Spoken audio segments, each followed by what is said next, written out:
चलिए batch code है इसका कितना?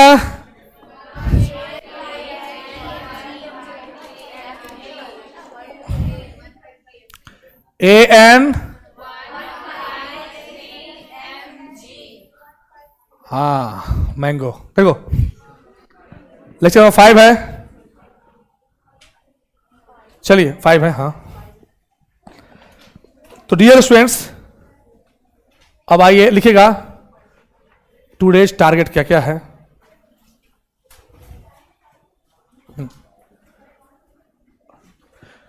लिखोगे तुम लोग? लिखो, मैं भी लिखता चलता हूं।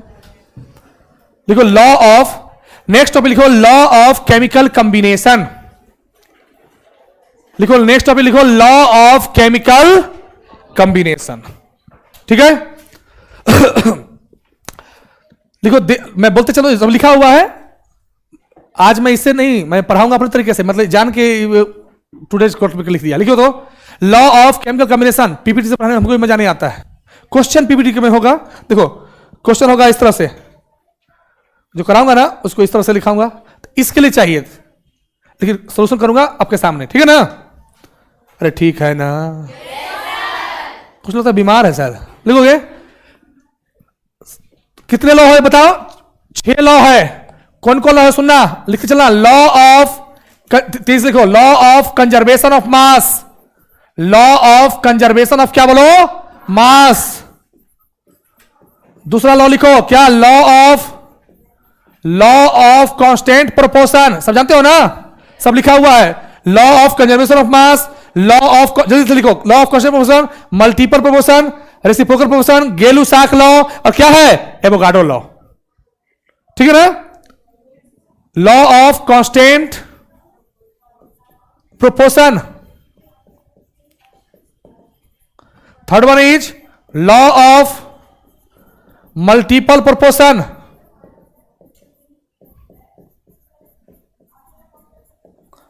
Fourth one is Gay Lussac law. Gay Lussac law, हाँ भाई। फिफ्थ वन इज, ओह छूट गया एक, लिख लो इसी से, law of reciprocal proportion, Gay Lussac law. ठीक है ना?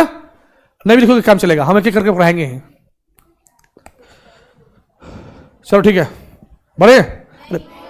दोनों चक्कर में रहे तो पता चला पंचवर्षीय योजना करोगे, 5 साल में सिलेबस होगा खत्म। हो गया?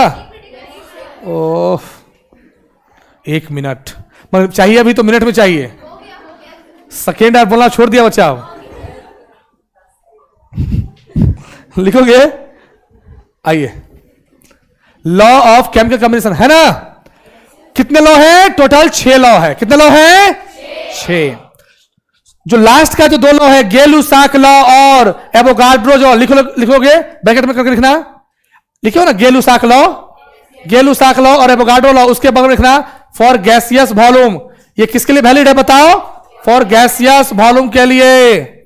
और ऊपर का जो 4 लॉ है ना, ऊपर का जो रेसिप्रोकल लॉ, कांस्टेंट प्रोपोर्शन, ये सब क्या है? For mass. किसके लिए? मास के लिए। चलिए अब यहां से थोड़ा पढ़ते चलते हैं, फास्ट फास्ट। चलिए डियर, अब देखिए हुआ क्या, सुनाता हूं। जैसे फिजिक्स में बहुत सारे लॉ है ना, जिस लॉ के बेस पर हम लोग क्या करते हैं, आगे का कॉन्सेप्ट को डेवलप करते हैं। जैसे आप जब पहली बार अंग्रेजी पढ़ने के लिए शुरू किए होंगे तो सबसे पहले आपको ए फॉर एप्पल, ABCD सिखाया गया होगा। तो केमिस्ट्री में भी जो इतना ज्यादा रिएक्शन है उसके लिए भी कुछ बेस शुरू करना था ना। तो सारे साइंटिस्ट लोग आए, उन्होंने अपने अपने तरीके से कुछ लॉ को दिया।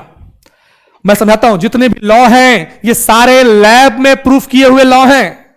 कहां प्रूफ किया हुआ लॉ है? लैब में प्रूफ किया हुआ लॉ है। और इस लॉ को हम लोग लैब के अकॉर्डिंग सोच के चलेंगे, है ना? केमिस्ट्री जो कॉन्सेप्ट है वो कहीं ना कहीं हर चीज लैब के बेस पर होता है ना? आ रहे बात समझ में? तो सबसे पहला जो लॉ है वो कौन है? लिखोगे लॉ ऑफ कंजर्वेशन ऑफ क्या? मास। ये लॉ सबने 9th क्लास में पहली बार पढ़ा होगा। कंजर्वेशन ऑफ क्या बोलो? मास। उतारिए। इस लॉ को जिस साइंटिस्ट ने दिया था उनका नाम क्या था? लिखो गिवन बाय, क्या नाम था? लेवाइजर। लेवाइजर नाम सुने होंगे, लेवाइजर बोलते हो ना। कब दिया? 1789 में दिया, 1789 में दिया। आपने अगर सीबीएसई बोर्ड से पढ़ाई किया होगा तो फ्रेंच रिवॉल्यूशन के बारे में पढ़ा होगा। 1789 में हुआ था, है ना। तो लेवाइजर नाम के साइंटिस्ट ने क्या, कौन सा लॉ दिया बताओ? लॉ ऑफ कंजर्वेशन ऑफ मास दिया। सुनना क्या कहा इन्होंने? कहा कि देखो भैया, लैब में जितना सब्सटेंस आप लोगे उतना ही प्रोडक्ट बनना चाहिए। जैसे मान लो आप 100 ग्राम रिएक्टेंट लिए और आपको मान लो 105 ग्राम बन रहा है और चारों तरफ हल्ला कर रहे हो कि 105 ग्राम बन गया, तो लॉ, ये जो केमिस्ट्री का लॉ है वो नहीं मानेगा इस चीज को, है ना। जितना आपने लिया उतना ही बनना चाहिए। लिखोगे स्टाला के, according to this law, according to this law, according to this law, total mass of the reactant, sorry, total mass of the product, total mass of the product should be equal to the, should be क्या? equal to the total mass of the, total mass of the, क्या बोलो बोलो? Reactant. Total mass of the क्या? Reactant. Reactant और product जानते हो ना?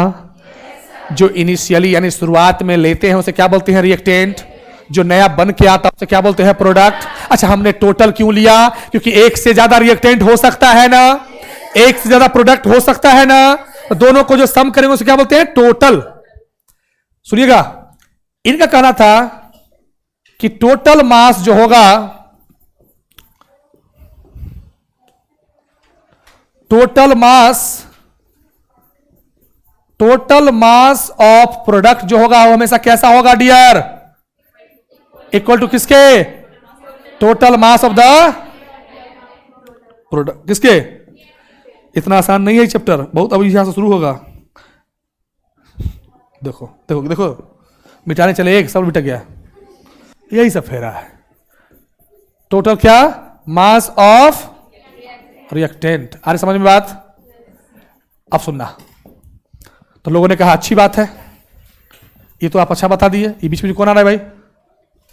हाँ, चला गया। देखो, ठीक है ना। लोगों ने कहा आप कहना क्या चाहते हैं? तो इन्होंने कहा कि देखिए भैया, जितना आप रिएक्टेंट लोगे ना उतना ही प्रोडक्ट बनना चाहिए। तो लोगों ने कहा ऐसा होता है क्या? तो एक साइंटिस्ट आया उसके बाद, लिखोगे, जिसने इस थ्योरी को क्या किया? वेरीफाई किया। लिखोगे स्टाला के, वेरिफिकेशन ऑफ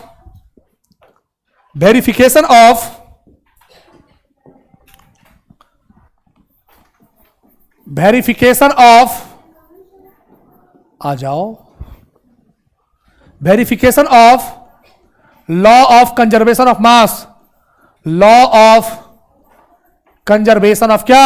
मास। ये भी एग्जाम में देखो, अगर जिनके पास बुक होगा जो मैंने बोला था उसमें सारा क्वेश्चन भरा हुआ है ना। चुटकी में बनेगा, थ्योरेटिकल कॉन्सेप्ट से बनेगा।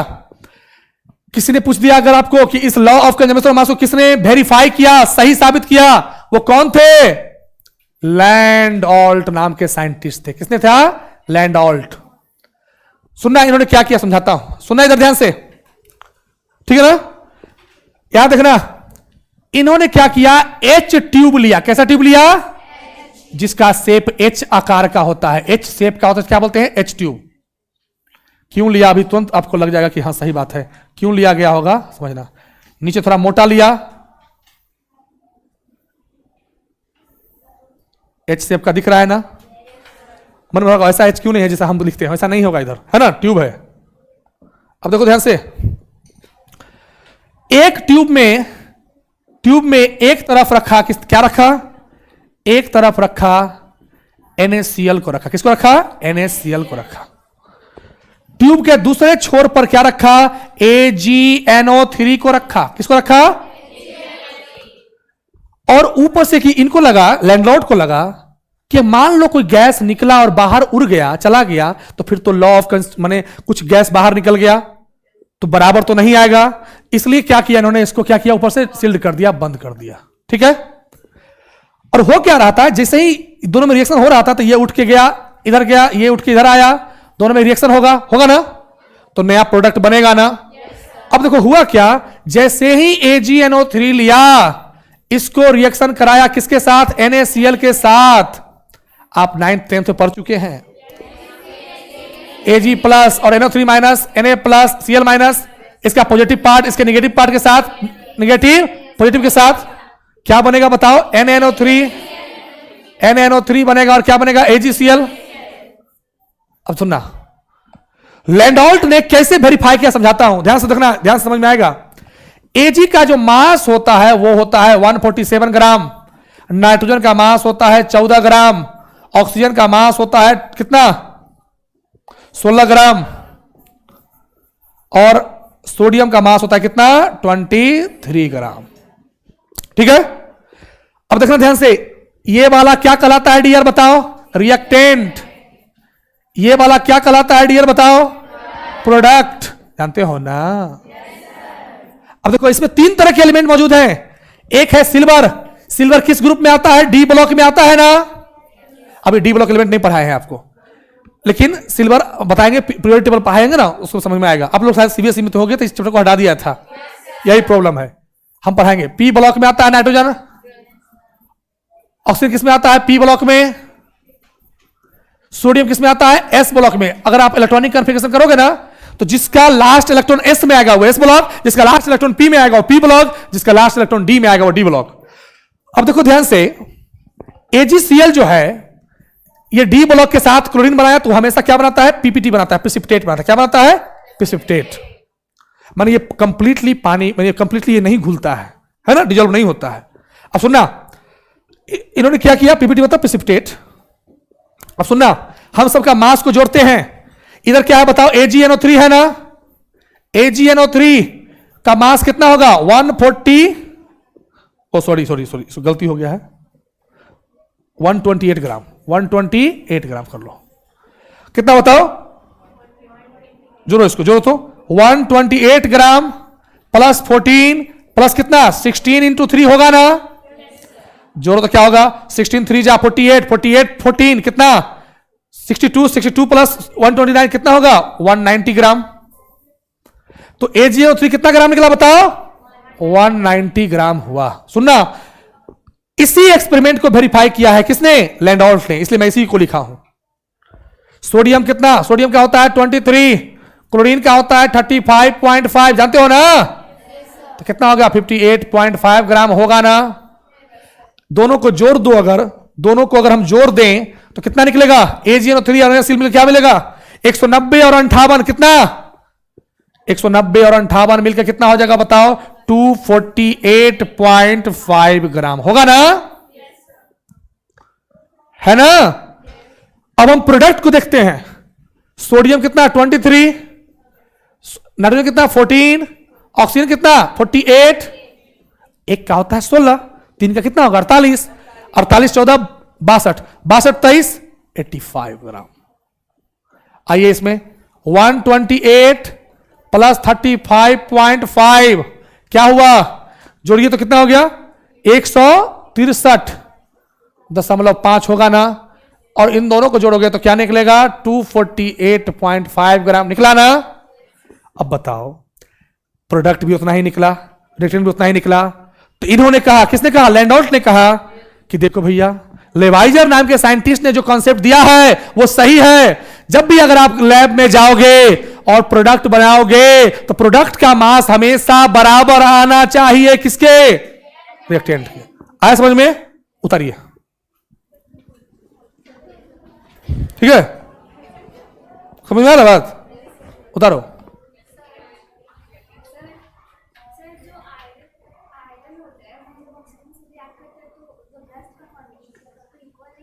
वही तो बता रहे हैं, कहां काम नहीं करेगा वो बताएंगे ना।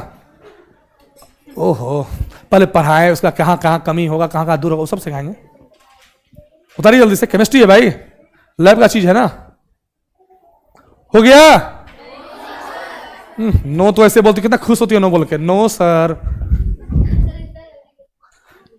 इतना जल्दी कैसे होगा, व्हाट डू यू मीन। देखो लिखो, दिख रहा है? क्यों छोटा? तो है ही बोर्ड छोटा, क्या कितना बड़ा लिख दिया? आगे बैठोगी, चल जाओ आगे, चार जहां बैठ जाओ। आप पीछे बैठने का शौक है क्या? कुछ लोग को पीछे बैठने है, टेंडर लिए हुए कि हम पीछे ही बैठेंगे। सबको बाहर में कहती हो कि हम पीछे ही जाके बैठते हैं, अब काफी धूप देखते हैं। उधर क्या है जो देख पाती हो? कुछ है? अगर बुद्धा स्मृति पार्क भी है तो सिर्फ वही दिखता है, नहीं भी देखोगे तो काम चल जाएगा, नहीं भी देखोगे चल जाएगा, चल जाएगा ना? वो क्या है? कुछ है?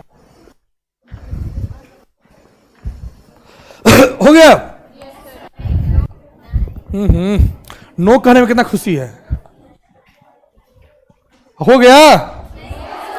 तो तुम लोग का लगता है सिलेबस नहीं खत्म होने वाला है 2 साल में, चलेगा 4-5 साल। अरे 25 में एग्जाम देना है ना, 23 चल रहा है ना? हाँ, कहा डी ब्लॉक नीचे? हाँ, 58.5 ग्राम। तो बड़ा लिख दे, पूरा बोर्ड पे एक ही चीज लिख दे, उतना तो लिखना ही पड़ेगा ना। इतने नहीं, मार्कर ही गलत पकड़ा गया है, समझे? कलर चेंज करते हैं, व्हाइट दिखता है बहुत दूर तक, क्या? इसको लिखा हो जाएगा। अरे मिल जाएगा, सब मिल जाएगा, पीपीटी है ना? ठीक है ना? अब बता तो दिए ही। देखो नेक्स्ट सुनना। अब साइंटिस्ट ने वेरीफाई कर दिया लॉ ऑफ कंजर्वेशन ऑफ मास को। किसने वेरीफाई किया बताओ? लैंडोल्ट ने। ये भी पूछा हुआ क्वेश्चन है। अब देखो सुनना ध्यान से, जब वेरीफाई हो गया तो देखा गया कि कहां कहां वेरीफाई नहीं होता है, कहां कहां लॉ ऑफ कंजर्वेशन ऑफ मास क्या होता है, फ्लॉप हो जाता है। तो देखोगे इस साल के limitation of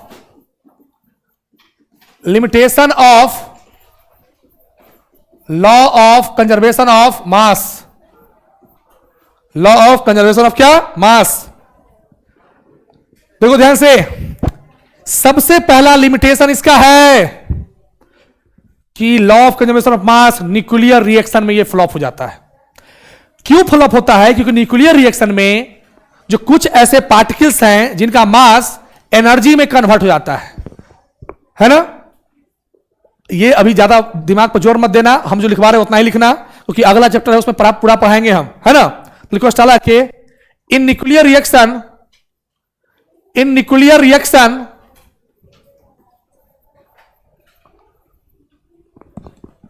law of conservation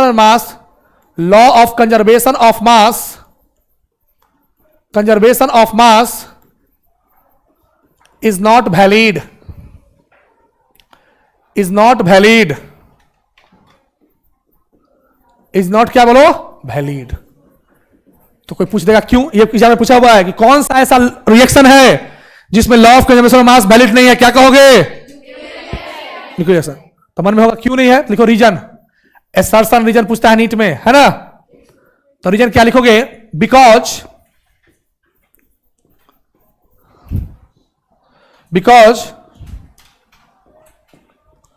mass of the particle converts क्या बोलो? into energy, converts into energy according to the Einstein energy mass equation. कोई पूछ देगा क्यों नहीं होता है, क्या कहोगे? क्योंकि साइंटिस्ट जो थे आइंस्टीन, उन्होंने कहा था कि कुछ ऐसा सब्सटेंस है जिसका मास किसमें कन्वर्ट होता है? कब कन्वर्ट होता? सुनना, इन्होंने एक फॉर्मूला दिया था, क्या? E इक्वल टू क्या? mc²। इन्होंने कहा था कि यदि किसी सब्सटेंस को स्पीड ऑफ लाइट के बराबर स्पीड से अगर क्या करें, प्रोजेक्ट करें, फेंकें, तो मास उसका क्या होगा? कन्वर्ट हो जाएगा किसमें? एनर्जी में। सी का मतलब क्या है बताओ? Speed of light. अब ये क्यों होता है, क्या होता है, फिजिक्स केमिस्ट्री में आगे भी तो पढ़ना है, लेकिन अभी जान लो। कोई पूछ देगा कौन सा है तो क्या कहोगे, न्यूक्लियर रिएक्शन में। रीजन क्या है, कुछ मास जो है वो किसमें कन्वर्ट होता है, एनर्जी में। तो जब आप टोटल मास कैलकुलेट करोगे ना तो कुछ कम आएगा, तो रिएक्टेंट के बराबर नहीं आया, तो ऐसा नहीं सोचना कि लॉ ऑफ कंजर्वेशन मास को फॉलो नहीं कर रहा है। यही एक लॉ है जो लॉ ऑफ कंजर्वेशन मास को फॉलो नहीं करता। अब सुना, किसी ने बोला था कि सर Fe प्लस O2 को रिएक्शन कराते हैं तो क्या बनता है, रस्ट होता है, FeO, है ना, रस्ट होता है ना, रस्टिंग होता है ना। तो अगर रस्टिंग होने के बाद रस्ट का भी वेट को जोड़ लें और जो कंपाउंड बना उसको भी जोड़ लें तो वो टोटल मास के बराबर होता है। तो रस्ट, मेरे बात को समझो, मेरे बात को था ध्यान सुनना। लॉ ऑफ कंजर्वेशन ऑफ मास का मतलब ही है साफ है कि जितना रिएक्टेंट का मास होगा उतना प्रोडक्ट का मास आना चाहिए। अगर नहीं आया है तो उसके लिए दो केस है, दो केस डिस्कस करेंगे, इसी केस में ये आ जाएगा कॉन्सेप्ट, है ना। जैसे आप कभी कभी देखते होगे लकड़ी को कभी कंप्लीटली जला दो तो सारा का सारा राख में कन्वर्ट हो जाता है ना। उस राख को, स्मोक को, सबको का मास को कैलकुलेट करो तो टोटल लकड़ी के मास के बराबर आ जाएगा, है ना। लेकिन इतना किसी की फुर्सत नहीं है, लकड़ी ऊपर जो स्मोक गया उसको पकड़ के लाएंगे फिर मास, ऐसा नहीं, इतना फुर्सत किसी के पास नहीं है ना। लेकिन कभी ऐसा होता होगा, एक लकड़ी ले लिए, मान लो उसका एक लकड़ी, उसको जलाए, 95% जलाए, 5% बचा रह गया। जो बच गया, जो बर्न्ट नहीं हुआ, उसको, जो चीज रिएक्शन में पार्टिसिपेट नहीं किया, उसको बोलते हैं अनरिएक्टेड। क्या बोलते हैं, अनरिएक्टेड, ठीक है ना। छोटा बात समझ, देखो केमिस्ट्री जो है ना सबसे बोरिंग चैप्टर है। कुछ ऐसा लगता है हाँ, उसको इंटरेस्टिंग बनाना हमारा काम है, यही तो करते हैं। देखो ध्यान से, इसी के तो पैसा लेते हैं। देखो अब देखो, बोरिंग को पढ़ाना दैट इज द अचीवमेंट, है ना। देखो अब सुना है ध्यान से, केस 1 लिखो, when the reaction is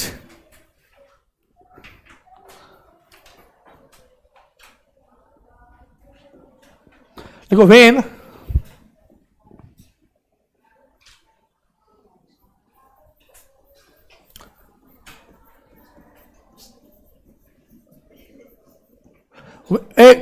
कर दो, वेन कंप्लीटली रिएक्ट्स, लिखना वेन क्या, ये नहीं इसमें कि एक बार मिटाने में आधा, इसलिए छोड़ दिए इसको मिटाएंगे दूसरा भी मिट जाएगा। वेन क्या बोलो, कंप्लीटली रिएक्ट्स। जब कंप्लीटली रिएक्ट्स तो समझते हो, तो जितना लिया वो सब जल गया, तो क्या हो गया, कंप्लीटली रिएक्ट्स। जब कंप्लीटली रिएक्ट्स होगा, सुनना, तो क्या होगा, टोटल मास ऑफ प्रोडक्ट किसके बराबर होगा, टोटल मास ऑफ क्या, रिएक्टेंट, ठीक है। केस 2 में आ जाओ। ऐसा भी तो होता है ना कि when the reactant do not completely react, completely, ऐसा भी तो कभी कभी ऐसा रिएक्शन होता है, रिएक्ट, उस केस में क्या होगा, मास ऑफ रिएक्टेंट जो होगा डियर, वो किसके बराबर होगा, mass of product plus mass of unreacted substance. Unreacted क्या, सब्सटेंस, अनरिएक्टेड सब्सटेंस, और जितना प्रोडक्ट बना उसको जोड़ दें तो ऐसा भी निकल सकता है। सुनना ध्यान से, सुनना क्या होता है, सुनना। वो देखो, मान लो लिया मैंने लकड़ी, लकड़ी समझते हो ना, लॉग मतलब क्या, लकड़ी, है ना। उसको जलाया मतलब क्या किया, फायर लाया। फायर क्यों लाया, एनर्जी देने के लिए, किसके लिए, बर्न करने के लिए, अरे बोलो। तो लकड़ी जलने के बाद क्या बनता है, लकड़ी जलने के बाद क्या बनता है, स्मोक बनता है ना, धुआं निकलता है, धुआं धुआं धुआं, है ना। और क्या हुआ, क्या बनता है, कोक बनता है। तो अगर आप किसका वजन करोगे तो क्या निकलेगा, लकड़ी का वजन प्लस जो फायर एनर्जी दिया, अरे बोलो, तो क्या होगा, स्मोक का वजन और कोक के वजन क्या होगा, बराबर होगा। अगर बराबर नहीं हो रहा है यानी पक्का कोई लकड़ी लेके भाग गया है ना है ना। मतलब लॉ ऑफ कंजर्वेशन ऑफ मास क्या है कि जितना आप रिएक्टेंट लोगे उतना ही प्रोडक्ट बनना चाहिए, है ना।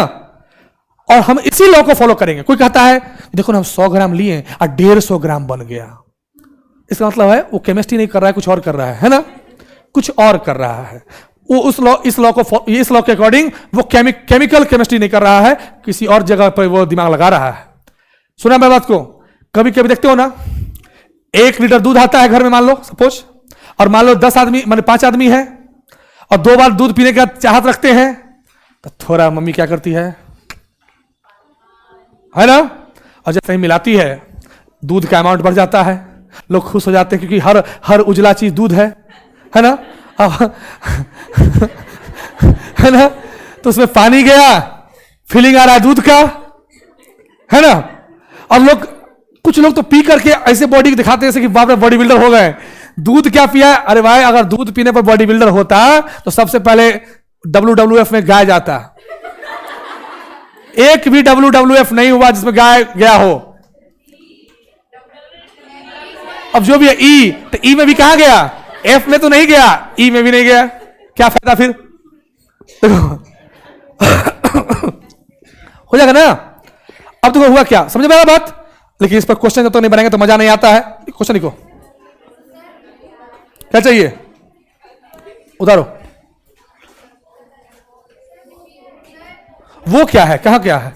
अनरिएक्टिव सब्सटेंस, ये बी। अरे बी बेकार लिखा गया, हम अब कैसे मिटाएं? एक मिटाएंगे दोनों मिट जाएगा, अब डबल मेहनत।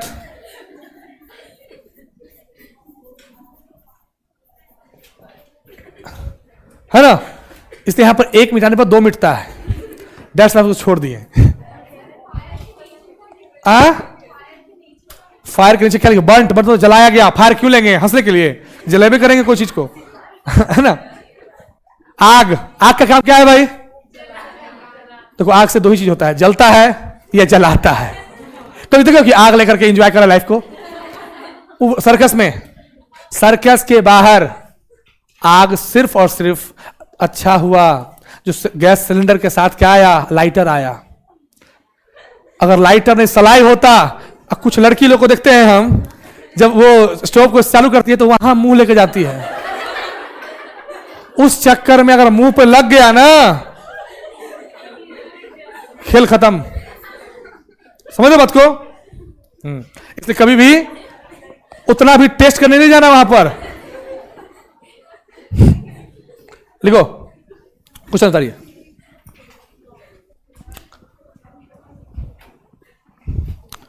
ये तो दिख रहा है ना, और ये नहीं दिख रहा है तो इसमें आंख खराब है।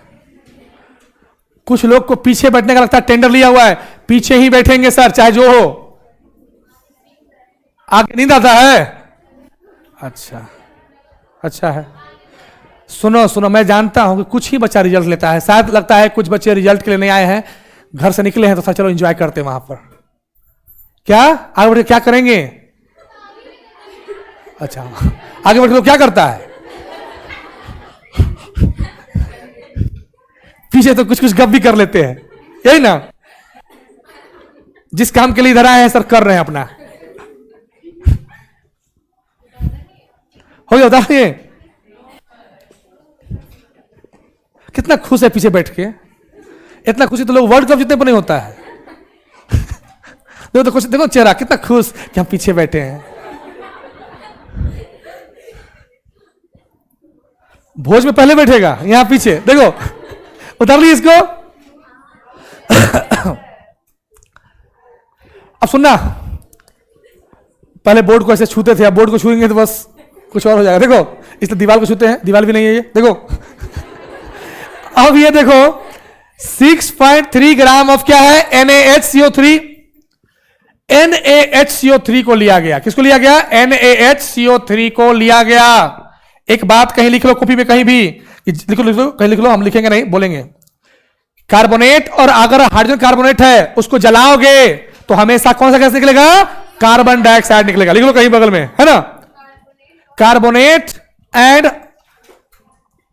And bicarbonate when reacts with या when burns कौन सा गैस निकलेगा? then carbon dioxide gas will release। अब सुनना, इस क्वेश्चन को मैं पढ़ के समझाना चाहता हूं, देखो ध्यान से। अरे भाई कुछ अपना मुंह से लिखो करा, हर चीज बोला कर। तुम लोग को सही में अपना आके बोर्ड पर एक कुछ टीचर वही ठीक टीचर है, आराम से इधर रहता है, पढ़ा के अपना चला गया, बच्चा भी खुश कि अपना सर हमको देखे भी नहीं। देखो बोल दिए, दिमाग स्थिर रखो। इसलिए कहता है ना, देखो रिजल्ट के लिए थोड़ा फास्ट होना होगा, वरना ऐसे सिलेबस नहीं खत्म होता है, ऐसे रिजल्ट कभी नहीं हो सकता है। खुल के बोल देता हूं, हम बोले जो तेज होगा वो लिख लिया होगा, जो नहीं दिया क्या बोले सर भाई वैसा बोल, वैसा स्कूल में होता है, गांव के स्कूल में क्या बोले सर के पास इतना बड़ा सिलेबस है, हाँ छोटा सा बात बोलेंगे तो खेले खत्म हो जाएगा। देखो ध्यान से, if 6.3 gram of NaHCO3 are added मतलब क्या, रिएक्ट्स, किससे रिएक्शन कराया गया बताओ, एसिटिक एसिड से, CH3COOH से रिएक्शन कराया गया, तो क्या बना, the residue is found of weight 18 gram, what is the mass of carbon dioxide release in the reaction. वाह देखो, अब पहले देखते हैं क्या बनेगा। इसमें दो पार्ट है, एक पार्ट है Na प्लस HCO3 माइनस, एक पार्ट है CH3 प्लस और H माइनस। अति माफ करना,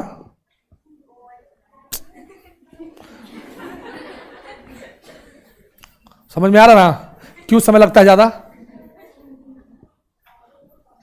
ठीक है।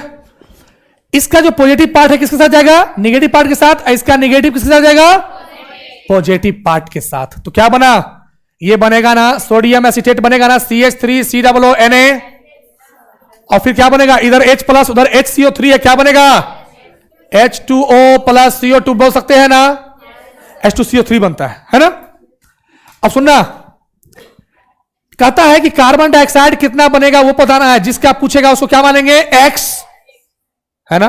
ये X कभी जाने नहीं छोड़ रहा है, था X आज भी है। देखो CH3COONA प्लस H2O, ये दोनों मिलकर क्या कराएगा, इसको क्या बोलेंगे बताओ, रेसिड्यू मतलब जो बना है ना। अब सुनना इधर ध्यान से, NaHCO3 कितना ग्राम लिया गया बुआ, 6.3 ग्राम लिया गया ना। ये एसिडिक एसिड कितना ग्राम लिया गया, 15 ग्राम, 15 ग्राम। ये जो रेसिड्यू बना वो कितना ग्राम बना, 18 ग्राम। हमसे पूछा है, हमसे कितना क्वेश्चन पूछा, क्या पूछा है कि भैया हमको सब नहीं चाहिए, हमको चाहिए कार्बन डाइऑक्साइड कितना मार्केट में रिलीज हुआ है ना, मार्केट में जहां भी रिलीज हुआ है ना। तो मुझे पता है, क्या पता है, ये रिएक्टेंट वो प्रोडक्ट है, क्या पता है बताओ, टोटल मास, क्योंकि मुझे पता है कि एक साइंटिस्ट थे जिन्होंने लॉ दिया था कि total mass of the product should be equal to reactant. Product equal to किसके बताओ, वाह, टोटल मास ऑफ क्या बोलो, रिएक्टेंट। तो कितना हो जाएगा, 6.3 प्लस 15 इक्वल टू कितना, 18 प्लस एक्स, एक्स कितना हो गया, ग्राम हो गया ना सर। उतारो, किसको नहीं हुआ, कोई ऐसे महापुरुष या महामहिला जिनसे नहीं हुआ ये क्वेश्चन, क्या समझ में नहीं आया क्या करना चाहता है क्वेश्चन भाई। ये वही लोग होंगे जो केमिस्ट्री को शायद सिर्फ केमिस्ट्री मानते हैं, है ना। केमिस्ट्री बाबा, फिजिक्स और मैथ सब इसी में है ना। इससे खराब सब्जेक्ट कोई नहीं है। ये ऐसा सब्जेक्ट है सीजन नंबर उठाकर फेंक देगा, ऊपर पहुंचा देगा, तो सीधे जहर बना। देखो यही सब्जेक्ट है जो दवा भी बनाता है और दारू भी बनाता है, जहर भी बनाता है। ये सब्जेक्ट ऐसा है ना, जो एक छोटा सा टेबलेट खा लो पूरा गांव साफ हो जाएगा, है ना। इससे बहुत खराब सब्जेक्ट है ये, ठीक है ना। हो गया, अरे आया समझ में, वाह। इसको लिखो, इसको बनाओ, ट्राई करो।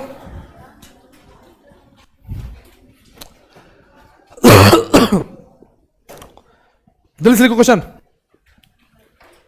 हम बोले थे ना व्हाइट पेज वाला कॉपी लिया करो, शुरू में बोले सुने नहीं।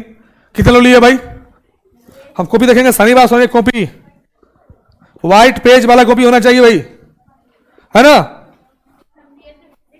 लिए थे फिजिक्स में, तो केमिस्ट्री के लिए ले लो, लिए थे तो फिजिक्स के लिए दे दिए मौका। याद रखना फिजिक्स ज्यादा अच्छा सब्जेक्ट है केमिस्ट्री, क्यों नहीं फुल हो।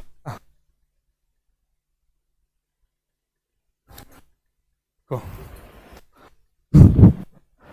है ना, व्हाइट फेज, ठीक है, समझा ना।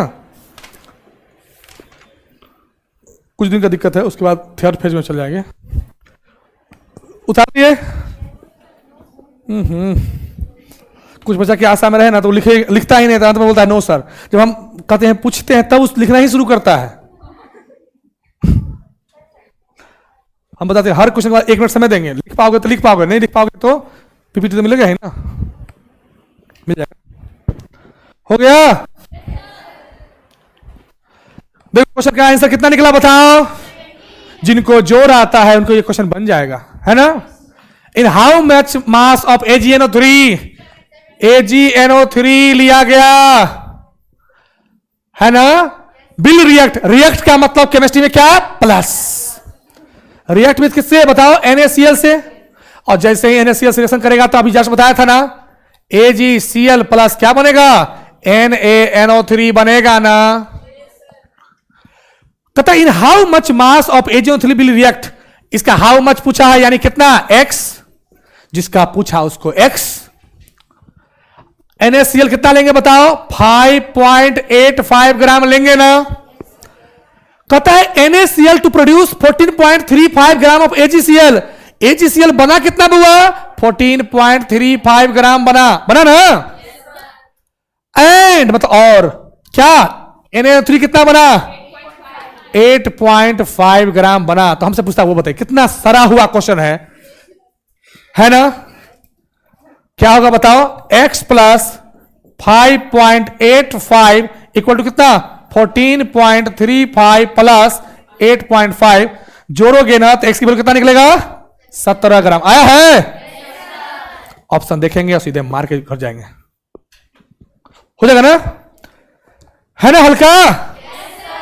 और हाँ, एररलेस बुक में हर जितना भी लॉग करा रहे हैं, देखिए सिग्निफिकेंट फिगर कराया, उस पर सारा क्वेश्चन होगा, बनाएंगे घर पर। और जिनको अभी डाउट होता है वो क्लास ओवर होने के बाद फैकल्टी रूम में जाएंगे, पूछेंगे। हर दिन आपका पूछने का काम है। देखिए डियर, आपके बदला और आपके लिए अच्छा, आपसे अच्छा कोई नहीं सोच सकता है। तो आप अपने बेहतरी के लिए जितना हो सकता है मेहनत कीजिए, समझे। अभी लगता होगा क्यों मेहनत करें, तो सुन लीजिए, हर इंसान मेहनत कर रहा है। अगर आप मेहनत नहीं कर रहे हैं, जिस काम को आपको दिया गया उसमें नहीं आप अच्छा करना चाहते हैं, इट मींस आप दुनिया से पीछे जा रहे हैं। और एक समय इतने पीछे जाएंगे, बहुत पछतावा होगा। उस समय कोई साथ नहीं देगा। जो आज साथ दे रहा है ना, वो सिर्फ इसलिए दे रहा है क्योंकि आज आपका साथ देने का समय है उसका, कल साथ नहीं देगा। समझ बात को, टोन मारेगा। आजकल का लड़का ऐसे भी खराब होता है।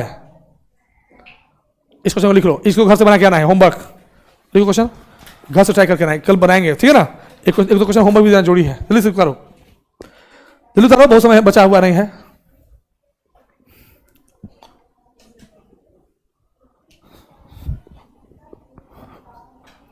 उतारिए क्वेश्चन। तुम लोग नहीं चाहते हो खत्म हो सिलेबस ना। ये 6 लॉ 6 दिन में पढ़ाएं क्या, तो बस लॉ ही खत्म नहीं हो रहा है।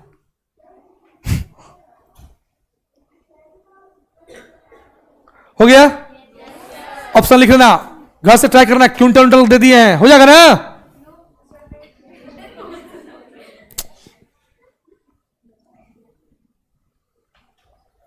ये आपका होमवर्क है ना, कर लोगे।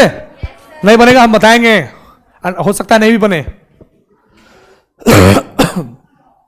हो गया अब 1 मिनट, अभी भी 1 मिनट चाहिए। हाँ 2 सेकंड हो गया।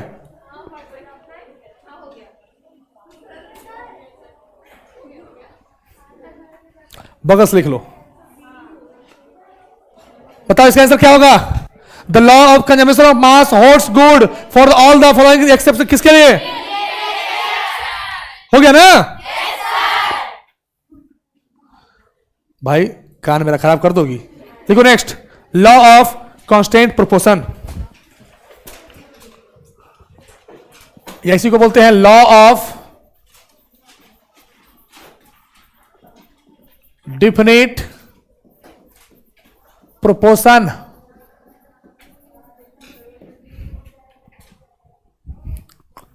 सुनना,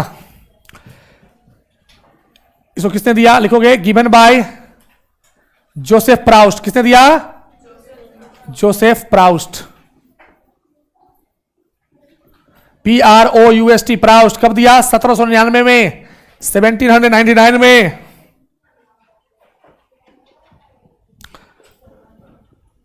अब सुनो ध्यान से, क्या कहता है लॉ ऑफ कांस्टेंट प्रोपोर्शंस? थोड़ा सुनना अभी, बस आपको जीवन भर सेट हो जाएगा। कांस्टेंट का मतलब क्या होता है? फिक्स। मान लो मैं बोला कि ये पानी है ना? एक जो स्टूडेंट अंधभक्त है वो मान लिया कि सच में ये पानी है, क्योंकि यहां पानी ही रखता। अंधभक्त होता है जिसको कह दिए तो मान लिया।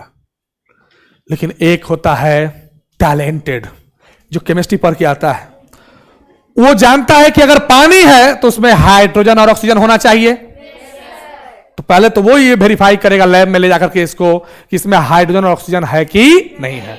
अगर हाइड्रोजन ऑक्सीजन निकल गया तो थोड़ा आशा लगा कि यह पानी हो सकता है। फिर देखा कि हाइड्रोजन ऑक्सीजन का मास का रेशियो देखा तो 2:16 यानी 1:8 आया। अगर मास का रेशियो 1:8 आया तो ये कंफर्म ये पानी ही है। हाइड्रोजन ऑक्सीजन का मास रेशियो क्या है? 1:8 है, मतलब क्या है? पानी है। तो जोसेफ प्राउस्ट का कहना था कि अगर कोई सेम कंपाउंड है और वो कंपाउंड जिस जिस कंस्टिट्यूएंट एलिमेंट से मिलके बना है तो उसका मास का रेशियो हमेशा क्या होगा? फिक्स रहेगा।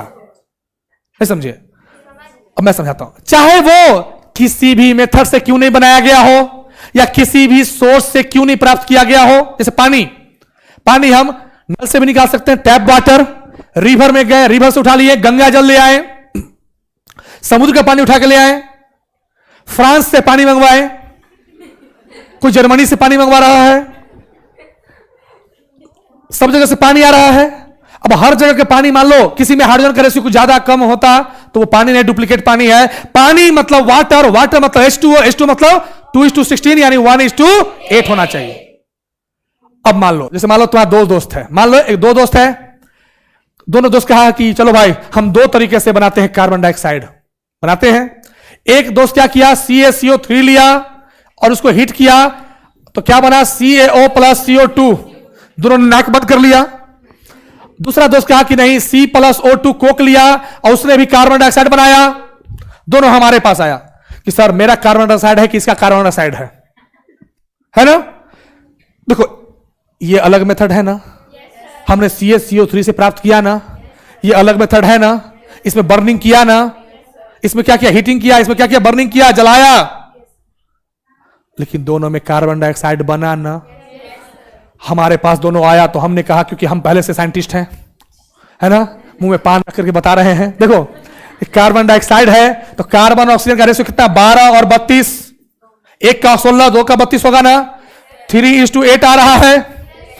हमने कहा इसका कार्बन डाइऑक्साइड पक्का कार्बन डाइऑक्साइड ही है। क्यों? क्योंकि इसका 3:8 आया और हमको मालूम है कि 3:8 आएगा तभी कार्बन डाइऑक्साइड है। दूसरा दोस्त का मुंह थोड़ा लटक गया और जैसे ही मुंह लटका हमने उसका भी मास को निकाला, क्या निकला? 3:8 निकला। अगर इसका भी 3:8 निकला, इसका भी 3:8 निकला, हमने कहा भैया दोनों ने बनाए हो, क्या बनाए हो? कार्बन डाइऑक्साइड ही बनाए हो। तो क्या समझे? हम समझे ये बात कि अगर सेम कंपाउंड है, चाहे वो किसी भी, देखो इसका बनाने का तरीका अलग था, मेथड ऑफ प्रिपरेशन दोनों डिफरेंट है ना, इसका डिफरेंट है, लेकिन दोनों जो एलिमेंट है कार्बन ऑक्सीजन, दोनों केस में क्या है? मास का रेशियो फिक्स है ना। अगर मास का रेशियो फिक्स होता है तो उसे क्या बोलते हैं? Law of constant proportion. तो लिखोगे according to this law,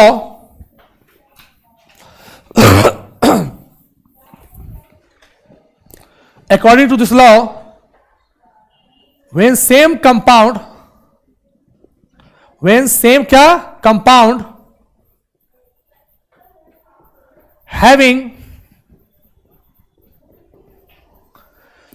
having fixed ratio, fix क्या? मास रेशियो, मास का रेशियो है ना, फिक्स क्या बोलो? मास रेशियो, फिक्स मास क्या बोलो? रेशियो ऑफ देयर क्या? कंस्टिट्यूएंट कॉन्स्टिट्यूएंट समझते हो ना, जिसे मिलके बना है। कॉन्स्टिट्यूएंट क्या बोलो? एटम्स या एलिमेंट्स। क्या बोले? वे सेम कंपाउंड हैविंग क्या? Fix mass ratio. अगला पॉइंट लिखना, it does not depends upon, it does not depends upon method of preparation, कि आपने किस मेथड से बनाया है, इससे कोई इसको मतलब नहीं इस लॉ को। जोसेफ प्राउस ने कहा कि कार्बन डाइऑक्साइड हो सकता है बहुत सारे तरीके से बनाया जा सकता है, लेकिन अगर वो कार्बन डाइऑक्साइड है तो उसमें जो कंस्टिट्यूएंट एलिमेंट कार्बन ऑक्सीजन है ना, उसका मास का रेशियो हमेशा फिक्स होना चाहिए, है ना। मतलब डज नॉट डिपेंड अपॉन क्या बोलो? मेथड ऑफ प्रिपरेशन एंड क्या? Source, source from which it is obtain, it is obtain. कोई पूछ देगा कि ऐसा कौन सा लॉ है जो मेथड ऑफ प्रिपरेशन और सोर्स पर डिपेंड नहीं करता है, क्या कहोगे? अब एग्जांपल देखो, जैसे कार्बन है, जैसे कार्बन डाइऑक्साइड है, फॉर एग्जांपल किसके? कार्बन डाइऑक्साइड है। कार्बन डाइऑक्साइड CaCO3 से भी बर्न करने पर बनेगा ना, CaCO2। और कोक समझते हो ना, कार्बन जिसको बोलते हैं, उसको जब हमने बर्न किया तो क्या बना? कार्बन डाइऑक्साइड बना। इसमें भी कार्बन ऑक्सीजन का कितना निकला? 3:8 निकलेगा। और इसमें भी कितना निकला कार्बन ऑक्सीजन का? बताओ, 3:8 निकला। तो हम साफ साफ शब्दों में कहेंगे कि ये दोनों क्या है? कार्बन डाइऑक्साइड है ना। तो जब भी अगर कभी भी कोई भी अगर मान लो तुम्हारे सामने कार्बन डाइऑक्साइड लेके आया, हम कहें भैया तू चलो लैब में, पहले लैब में लेके गए और कार्बन ऑक्सीजन को अलग अलग किए।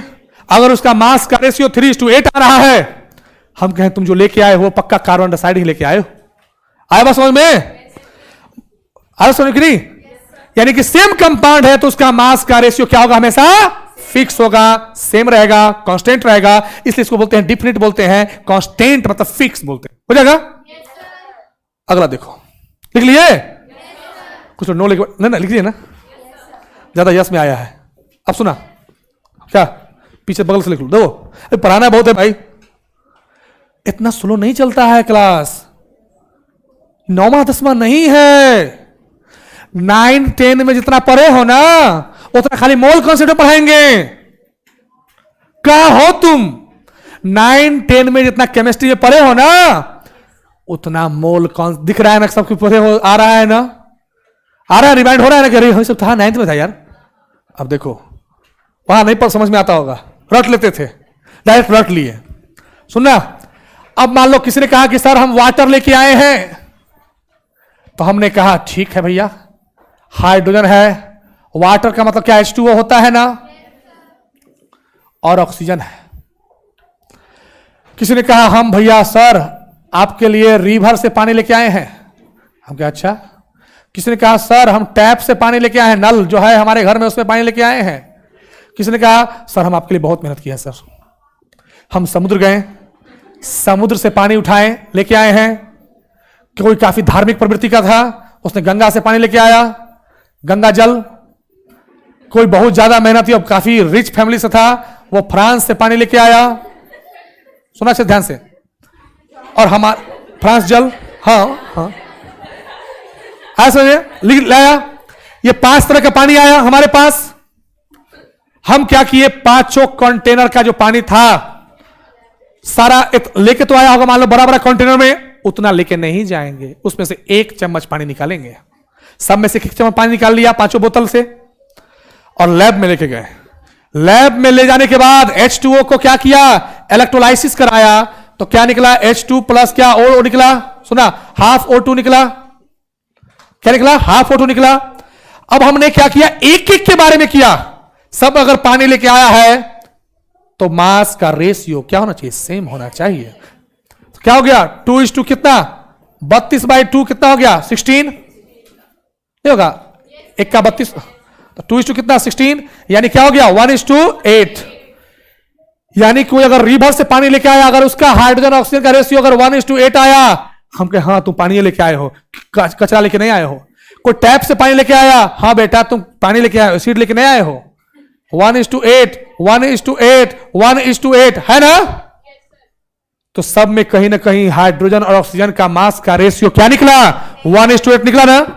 अगर सब में एक जैसा निकला, इसका मतलब सब पानी ही लेके आया है, जल लेके आया है, वरना कोई हमारे सामने मजाक किया है हमको, है ना? पानी कह करके हमको चनामृत, पानी कह करके हमको कुछ और पिला दिया, है ना? आ बात समझ में? उतारो। तो क्या हुआ? क्या इसमें किसी सोर्स पर डिपेंड किया? क्या कहीं से आ रहा है? अगर पानी है, नल से लाओ, कल से लाओ, जल से लाओ, कहीं से लाओ, कहां है? सबका रेशियो सेम है ना? इसलिए मैंने लिखवाया, क्या लिखवाया? It does not depend on क्या? सोर्स। और इससे पहले वाला क्या लिखा है? It does not depend on क्या? Method of preparation. आया समझ बात? अब देखो क्वेश्चन देखो, लेकिन इतना आसान होता तो क्या होता? आइए क्वेश्चन देखते हैं। क्वेश्चन देखिए, उतारिए।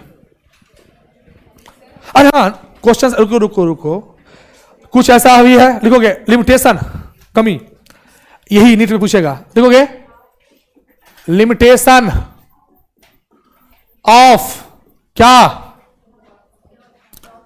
Law of. वाह, कितने टैलेंटेड हो यार, इतने टैलेंटेड लोग नहीं मिल रहे हैं मार्केट में। अब सब लोग चले गए धरती से, कुछ बूढ़ी औरत है टैलेंटेड बची हुई जो जाने के कगार पर है। देखो पहला नहीं, अब तुम लोग हो ना, जब लगता है धरती पर टैलेंट आ गया, देखो फिर से टैलेंट की उत्पत्ति हुई है। देखो लिमिटेशन ऑफ क्या? Law of constant proportion. सुनिए, सारा साइंटिस्ट देखो मुंहचोट नहीं होता है, कुछ साइंटिस्ट उसका विरोध भी करता है। केमिस्ट्री में विरोध करने में ज्यादा लोग हैं, क्योंकि केमिस्ट्री लैब का चीज है। किसी को लैब में उस समय कुछ निकला होगा, बाद में नहीं निकला, तो कहा हाँ फ्लॉप हो गया। देखो अब सुना, फ्लॉप करने के बाद बहुत लोग खुश होता है नहीं, देखो ना इसका फ्लॉप कर दिए। तो क्या हुआ? सबसे पहले क्या हुआ? मान लो तुम्हारा दोस्त कार्बन 12 लेके घूम रहा है पूरी दुनिया में, हमारे पास कार्बन 12 है, और तुम कार्बन 14 लेके घूम रहे हो। तुमने कार्बन 12 वाला कार्बन डाइऑक्साइड बनाया, और उसने क्या किया? कार्बन 14 वाला कार्बन डाइऑक्साइड बना लिया। तो आपको मास का रेशियो कितना आएगा? 12 और 32 कितना हो गया? 3:8 आएगा। आप उसको क्या आएगा? 14 और 32 कितना हो गया? 7:16 आएगा। बार बार चिल्ला कर हम भी कार्बन डाइऑक्साइड है, कार्बन डाइऑक्साइड है कहेगा ना, लेकिन रेशियो तो डिफरेंट आ रहा है। तो कब ये लॉ फॉलो नहीं होगा? जब अगर आइसोटॉपिक फॉर्म में होगा तब ये लॉ फ्लॉप हो जाएगा। लिखो पहला, when isotopic form of element exist then it is not valid. क्या है बताओ? इट इज क्या? Not valid. ये एग्जाम में आया हुआ क्वेश्चन है कि बताओ कांस्टेंट प्रोपोर्शन कब फ्लॉप हो जाएगा? क्या कहोगे? जब आइसोटॉपिक फॉर्म आ गया। समझा ना बात? क्यों? ये भी तो कार्बन 12 है, ये भी कार्बन 14 है। खास बात है कि कार्बन 12 धरती पर 98% है, लेकिन तुम्हारा दोस्त भी तो करोड़ों में एक है, वो 2% खोज के ले आया कि देखो देखो तुम्हारा फ्लॉप कर देंगे, है ना? अब समझ रहे बात को ना? ज्यादातर दोस्त क्या होता है? करोड़ों में एक होता है, पैसा दे ना दे, लेकिन अपने आप कहेगा जीवन भर साथ देंगे। हाथ किसी और को दिए हुए है और साथ तुमको दे रहा है। देखो सिगरेट देखो, समझे बात को? दूसरा क्या है? लॉ ऑफ कॉन्स्टेंट प्रोपोर्शन एक जगह और फ्लॉप होता है। कहां सुनना? जैसे ईस्टर का फॉर्मूला और एसिड का फॉर्मूला सेम होता है।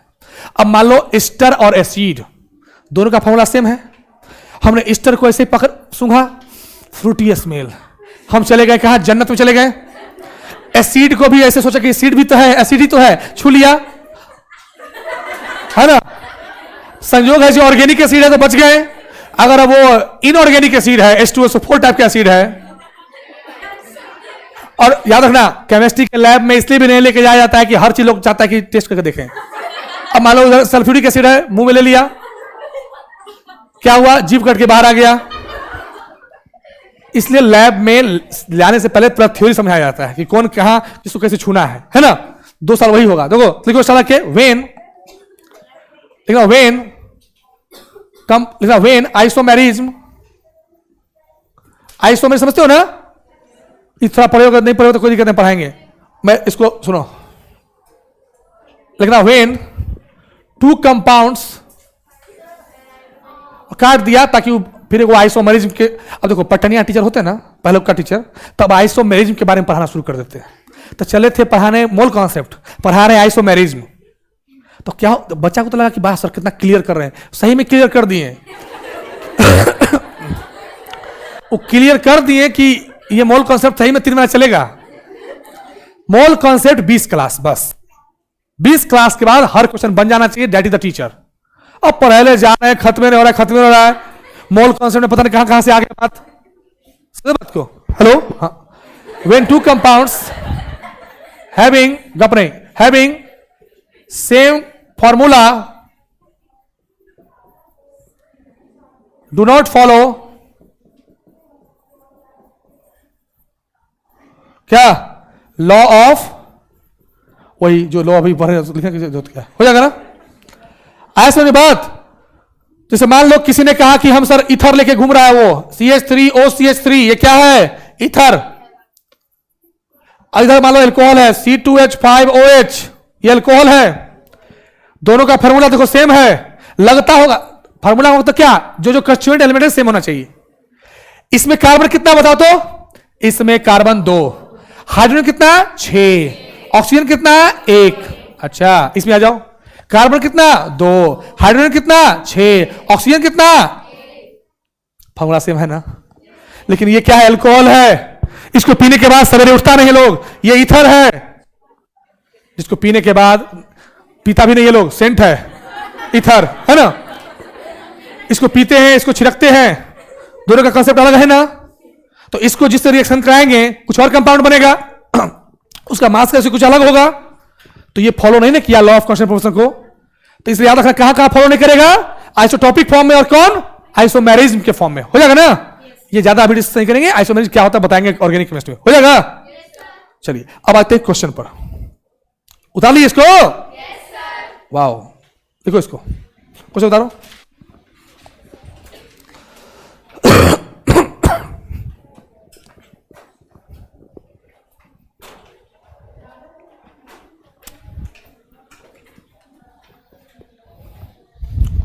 उतार लिए? थोड़ा फास्ट करो।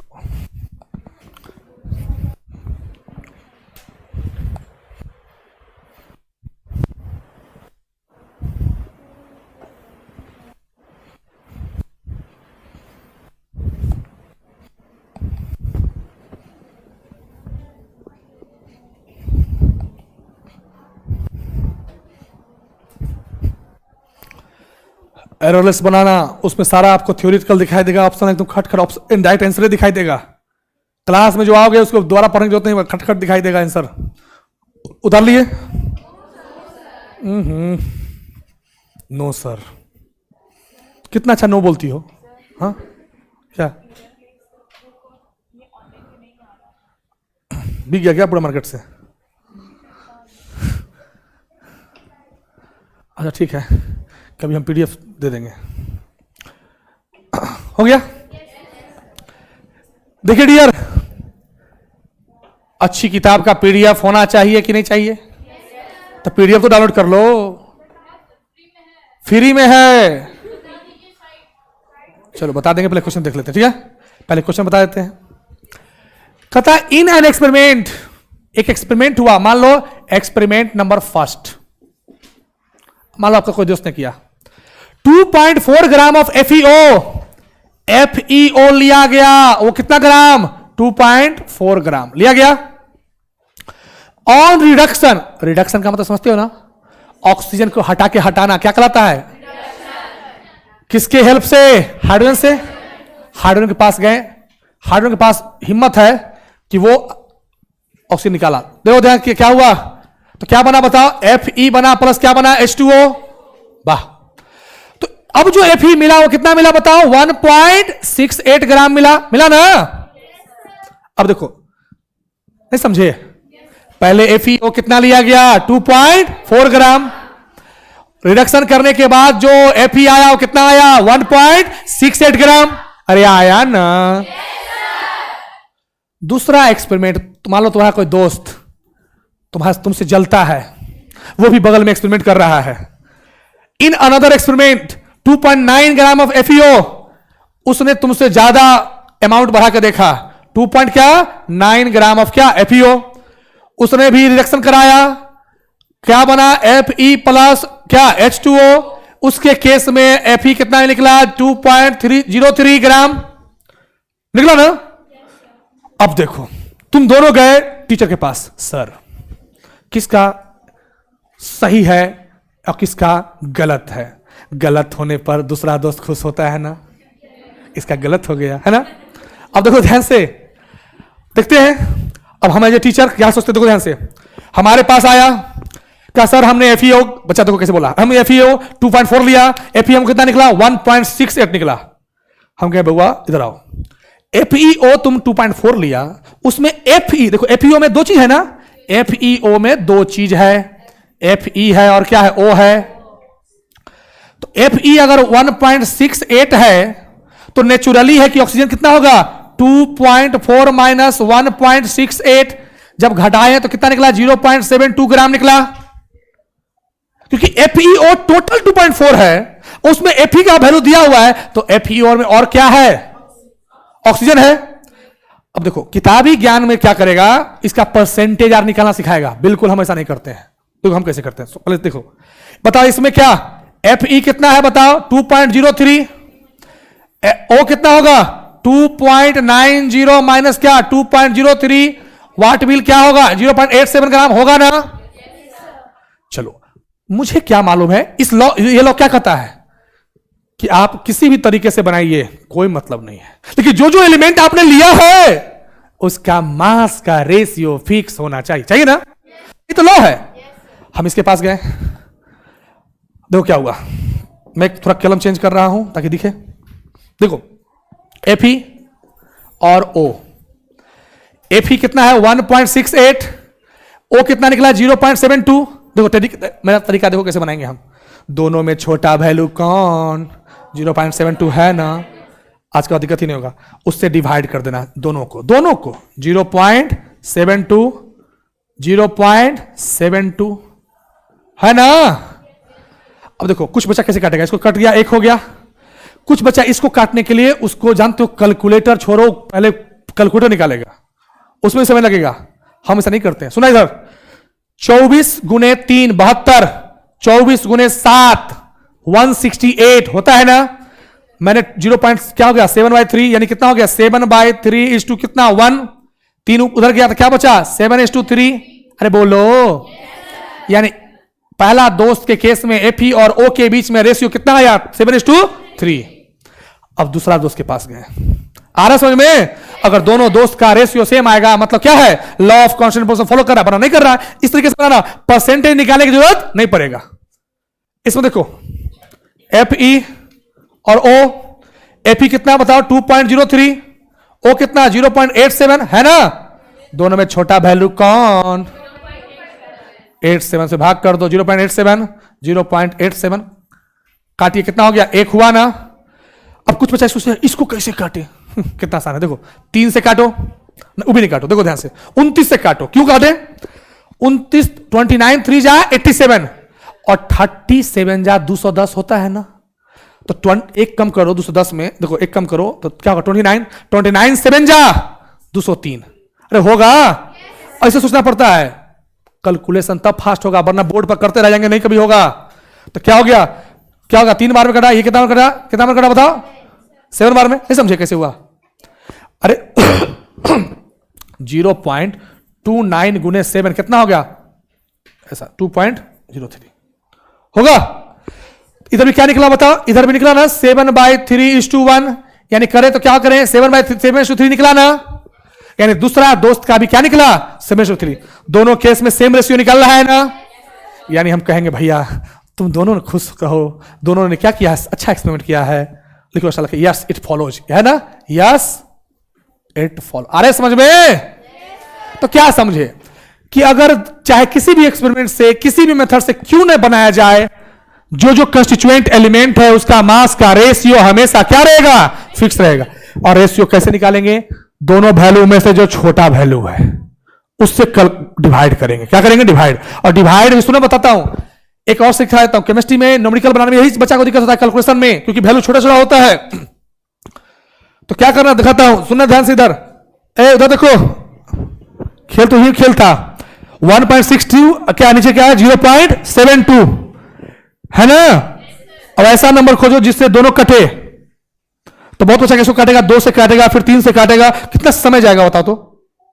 हाँ अरे बोलो, उतारिए, इससे थोड़ा फास्ट फास्ट सोचना होता है। और देखो आंसर यहीं से था, 2.4 ग्राम है ना, यानी इसमें 24 से काटेंगे, 2.9 ग्राम है ना, इसमें 29 से काटेंगे। क्वेश्चन इसी को देखना पड़ता है, नहीं समझे। नीट में क्वेश्चन देता है, क्वेश्चन में आंसर है, लेकिन बच्चा सब समझ ही नहीं पाता है क्या कहना चाहता है। हो जाएगा, अरे बोलो, उतार लिए, बहुत अच्छी बात है। इसको उतारो, इसको उतार दो।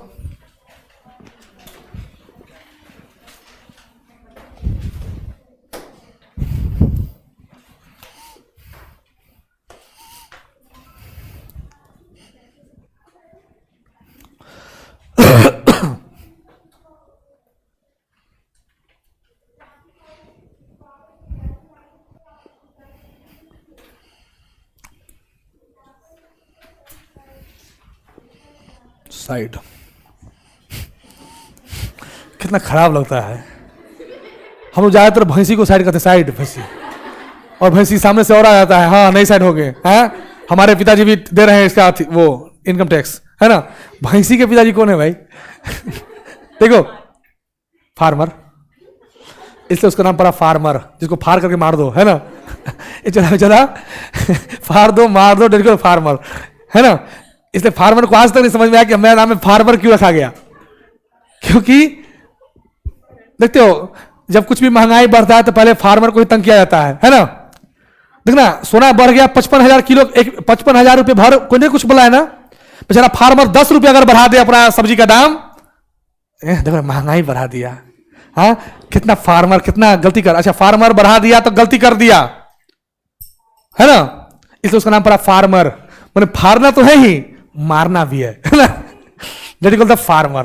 देखो आज के बाद इसलिए कहता हूं ना, अच्छे से पढ़ो, फार्मर नहीं बनना है ना। काफी कष्ट है फार्मर बनने में, हल लेके चलना पड़ता है ना। अब हल नहीं है तो ट्रैक्टर है ना। देखो इधर कुछ निकाल लिए। अब देखो ध्यान से सुनो भैया, 2 ग्राम ऑफ मेटल, वाह। अच्छा क्वेश्चन को घर से बना लोगे क्या? चलो चलो तो आगे बढ़ते हैं, बना लोगे ना? बहुत अच्छी बात है। लिखो लॉ ऑफ मल्टीपल प्रोपोर्शन, लिखोगे law of multiple proportion, law of multiple proportion. Last में और क्वेश्चन डिस्कस करेंगे, है ना। अब समझा रहे चल रहे हैं। अब आइए देखिए ध्यान से, इसको किसने दिया? लिखोगे गिवन बाय अंकल। कौन अंकल? John Dalton uncle. कब दिया? 1818 के करीब में दिया, माफ करना 1818 1806, 1800 के करीब में दिया, 1806 में दिया। डाल्टन साहब ने क्या कहा समझना।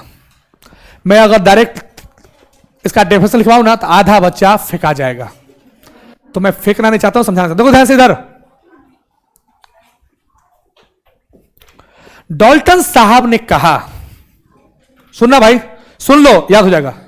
डाल्टन साहब ने कहा कि अगर 2 सेम एलिमेंट को आपस में कंबाइन कराइए, पहला बात, तो यदि एक से ज्यादा प्रोडक्ट बना या एक से ज्यादा कंपाउंड बना, तो उसमें एक एलिमेंट का मास को क्या करेंगे? फिक्स रखेंगे। दूसरे एलिमेंट का मास का जो रेशियो होगा वो हमेशा क्या होगा? अरे क्या होगा? हमेशा क्या होगा? सिंपलेस्ट होल नंबर रेशियो में होना चाहिए। ये अभी आधा बच्चा को समझ में नहीं आया, अब देखो समझ में तुरंत आएगा। देखो ध्यान से, डाल्टन अंकल ने क्या किया? कार्बन और ऑक्सीजन के साथ पहले रिएक्शन कराया। तो जैसे ही कार्बन ऑक्सीजन का कंपाउंड होता है, एक होता है CO और एक होता है CO2, क्योंकि CO में भी कार्बन ऑक्सीजन है और CO2 में भी कौन है? कार्बन ऑक्सीजन है ना। अब मान लो हम दूसरा चीज कर रहे हैं, हाइड्रोजन ऑक्सीजन को रिएक्शन कराएं, तो H और O में क्या होता है? H2O, और दूसरा क्या बनता है? H2O2 पेरोक्साइड, है ना? अरे इसमें भी हाइड्रोजन ऑक्सीजन है, इसमें भी हाइड्रोजन ऑक्सीजन है, एक से ज्यादा कंपाउंड बन रहा है ना? बन रहा है कि नहीं? अब देखो हुआ क्या। अब गए कार्बन के पास, कार्बन तुम्हारा मास कितना? कहा मास मेरा 12 है। ऑक्सीजन तुम्हारा मास कितना? 16 है। इसके पास गए, कार्बन तुम्हारा मास कितना? 12 है। ऑक्सीजन का, आज हम दो परिवार के साथ हैं, है ना? ऑक्सीजन कितना मास का बताओ? 32 हो जाएगा ना? 32। कहीं यार कार्बन का मास तो फिक्स है, यानी इन्होंने कहा था कि एक एलिमेंट का मास क्या होगा? फिक्स होगा। फिक्स है यानी एक एलिमेंट का मास फिक्स है। हम कहे, ऑक्सीजन कहा मेरा कोई उपाय लगाइए सर। डॉल्टन अंकल, आपका नाम है डॉल्टन अंकल, तो आप कुछ उपाय लगाते होंगे। तो इन्होंने कहा देखो भाई तुम्हारा उपाय लगा देते हैं। इसमें ऑक्सीजन और इसमें ऑक्सीजन का रेशियो देखो कितना है? 16 और कितना? 32। कितना होगा? 1:2 होगा ना? इन्होंने कहा कि जो एलिमेंट जिसका मास फिक्स नहीं है वो एक से ज्यादा या मल्टीपल रेशियो में हो सकता है, लेकिन किसमें? सिंपलेस्ट रेशियो में होगा। इसमें देखो, इसमें हाइड्रोजन के पास गए 2:16 होगा ना? 2:32 होगा ना? हाइड्रोजन का मास क्या है? फिक्स है ना? तो किसका मास फिक्स नहीं है? ऑक्सीजन का मास क्या है? 16:32। कितना हो गया? 1:2 हुआ ना? अरे बोलो। तो कहीं ना कहीं इनका कहना था कि अगर एक से ज्यादा कंपाउंड बना तो उसमें एक एलिमेंट का मास क्या रहेगा बउआ? फिक्स। दूसरा जो एलिमेंट है उसका मास का जो रेशियो है हमेशा सिंपलेस्ट होल नंबर रेशियो होना चाहिए। पहले तो क्या होल मतलब क्या? कंप्लीट। 1 और 2 1.25 होल नंबर है क्या? That is not a whole number. Whole number है क्या? लेकिन 1:2 दोनों होल नंबर है ना? अच्छा एक बात तो समझ में, होल नंबर क्या है? फिर क्या बोला? सिंपलेस्ट। Why the simplest? मान लो हम चाहे कि ऑक्सीजन और इसका 16 और 32 लिख सकते थे ना? नहीं होगा। ऑक्सीजन का 16, इसका 32, इस ऑक्सीजन का 32, हम ऐसा भी तो लिखकर छोड़ सकते थे। साइंटिस्ट ने कहा नहीं, अगर कट सकता है तो काटिए, है ना? 16 और 32 है, सिंपलेस्ट रेशियो में है क्या ये? अभी सिंपलेस्ट रेशियो का मतलब होता है 10 से छोटा, या जो कंप्लीट कट अब ना कट सके, जो अब ये कट सकता है 16 से कितने बार में? एक बार में, और ये 2 बार में। तो इसलिए हम इसको क्या बोलते हैं? Simplest whole number ratio. आया समझ बात? लिखो इसका डेफिनेशन। इसको नहीं लिखना अभी, इसको तो हम अभी वो करेंगे, मिटाएंगे, उसके बाद फिर आएंगे। लिखोगे इस तरह के व्हेन अच्छा गप करोगी।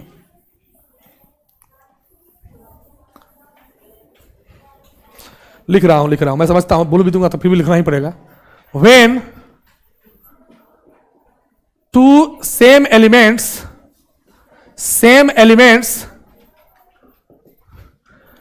combine with each other, जब दोनों सेम एलिमेंट हो और कंबाइन क्या करें? कंबाइन विथ क्या बोलो? ईच अदर, एंड फॉर्म क्या? फॉर्म मोर देन क्या बोलो? More than 2 compounds. क्या करे? 2 कंपाउंड्स। यहां तक समझ में आया बुआ? मोर देन 1 कंपाउंड लिखो, मोर देन 2 नहीं, मोर देन क्या? 1। मोर देन 1 कंपाउंड नहीं, क्योंकि H2O2 और H2O 2 ही कंपाउंड बना था ना। हाँ, मोर देन क्या बोलो? 1 कंपाउंड। Full stop. अगला लिखना, in which mass of one element, mass of one element, याद हो गया सबको ना? Mass of one element is क्या बोलो? फिक्स। कांस्टेंट बा, constant. Mass of one element is क्या बोलो? Fixed. And mass of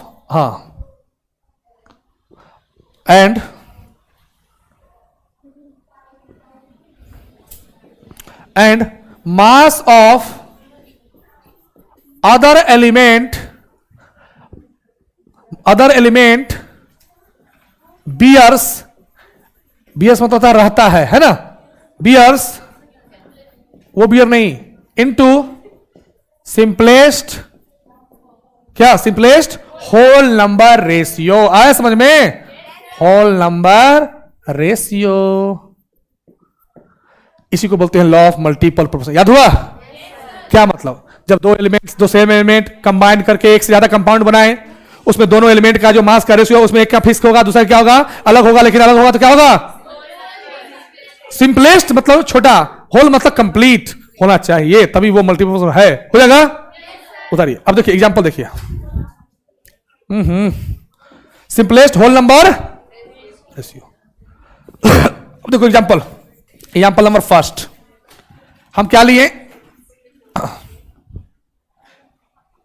hydrogen and oxygen को रिएक्शन कराया तो क्या मिला, एक बना हमको H2O, दूसरा क्या बना H2O2, है ना, हाइड्रोजन परऑक्साइड। अब देखो क्या हुआ, हाइड्रोजन का हमारा मास 2 है, ऑक्सीजन का हमारा मास 16 है, ये 2 और 32 है। हाइड्रोजन कहा कि हम यहां पर फिक्स हैं, एक एलिमेंट का, दोनों एलिमेंट का मास फिक्स नहीं होना चाहिए, किसी एक का, किसी भी एक का। मन में हो रहा होगा कि खाली अगले का, नहीं, दोनों में से किसी एक का। मन में हो रहा होगा खाली अगले का, क्या नहीं, किसी का भी, है ना। समझ रहे बात। तो क्या हुआ, हाइड्रोजन का मास क्या हो गया, फिक्स हो गया। अब ऑक्सीजन जो बचा उसका मास का रेशियो देखते हैं, क्या रेशियो निकला, 16:32 निकला, यानी बोले तो 1:2 निकला, है ना। माने एक से ज्यादा प्रोपोर्शन में है ना। मन में हो रहा एक नहीं, दो वैल्यू है ना यहां पर, तो इसी को बोलते हैं मल्टीपल। मतलब है तो दोनों जगह ऑक्सीजन ही, लेकिन अलग अलग रेशियो में है ना। नहीं समझे, मान लो हम ही हैं, मैं समझा तो मल्टीपल क्या हुआ। मान लो इस घर, ये दोनों घर मान लो मेरा है, इस घर में 2 कमरा है जिसमें 1 कमरा मेरा है, इस घर में 4 कमरा है उसमें 1 कमरा मेरा है, तो इसमें कितना कमरा है मेरा है, हाफ, इसमें कितना है 1/4, है तो दोनों जगह सकल मेरा ही, अलग अलग रेशियो में है ना मेरा हिस्सा, तो हम ही हैं, दोनों में अलग अलग रेशियो में घूम रहे हैं, तो क्या हो गया, मल्टीपल पोर्शन हो गया ना। अरे आया समझ में, उतारो बस 5 मिनट, 5 मिनट्स लिखो नेक्स्ट। देखो रुकना भी तो इधर है, तुम जाओ, हाँ तुम जाओ, तुम टैलेंटेड लड़की हो। हो गया, हो गया। देखो एक और एग्जांपल देखते हैं, बस कल इसका न्यूमेरिकल कराएंगे। नाइट्रोजन और ऑक्सीजन का रेशियो।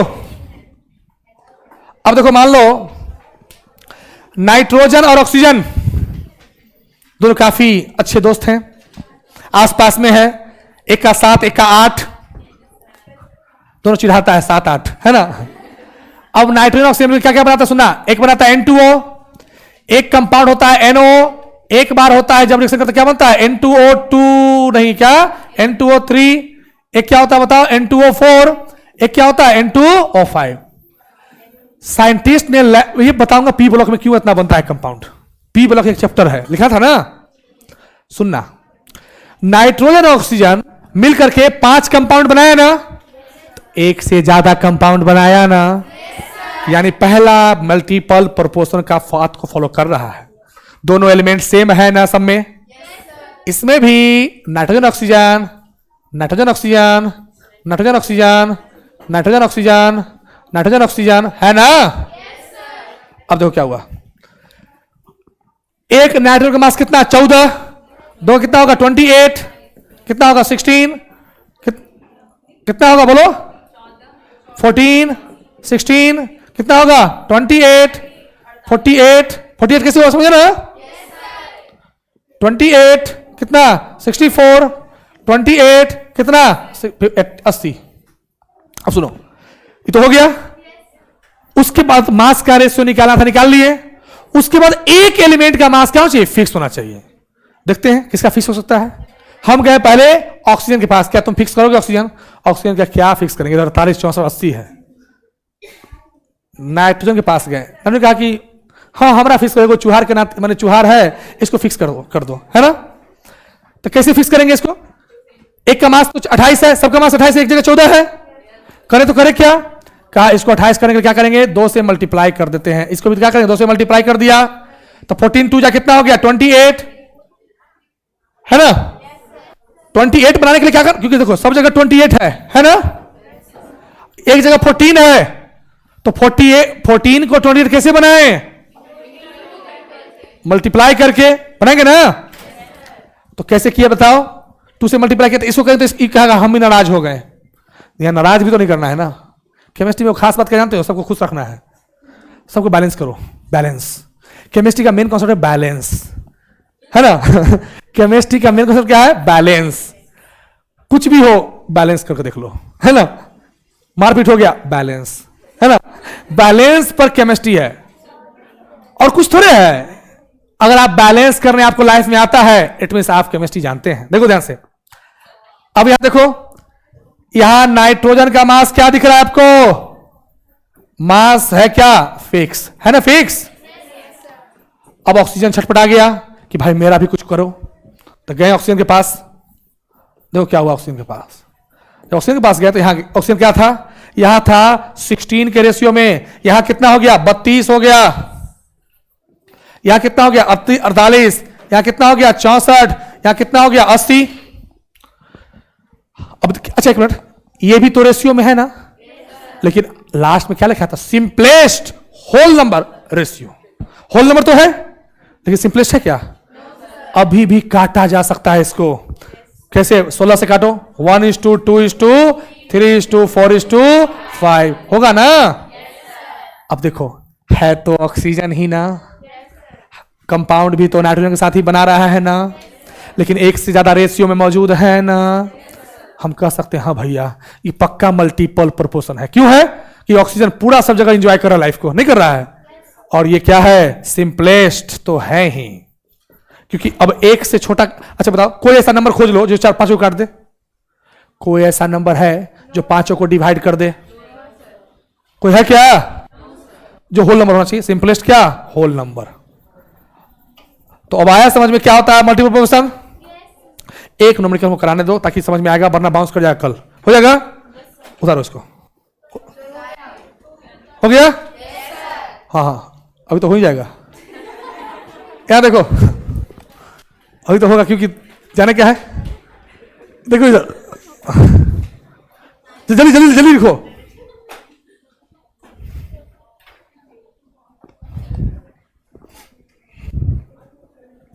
आ रहा मजा?